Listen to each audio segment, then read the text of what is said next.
आज हाम्रो पोखरीमा यत्रो ठुलो माछाको लास भेटियो गाइज। अब मलामी जानलाई मान्छे लिएर आएको। मेरो माछा यति सानै उमेरमा किन मलाई यसरी छोडेर गयो? आज म तिमीलाई नुन हालेर सादेर खान्छु। ल यो माछा त मेरो भन्दा ठुलो छ यार। मेरो मतलब एक्वेरियम भित्रको माछा।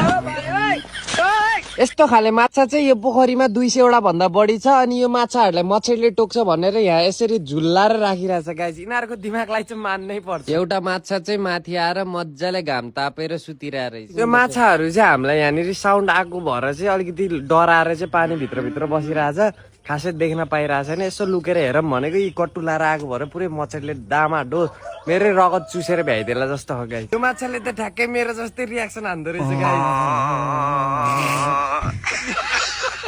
के हो यो माछालाई किन यसरी डोरी बाँधेर तानिरहेको दाइ? अरू गाई बाख्रा भैँसी चराउन जान्छन्, म चाहिँ बिहान बिहान माछा चराउन जान्छु डोरी बाँधेर। पच माछी मार्न जाउन दाजै काला पानीमा।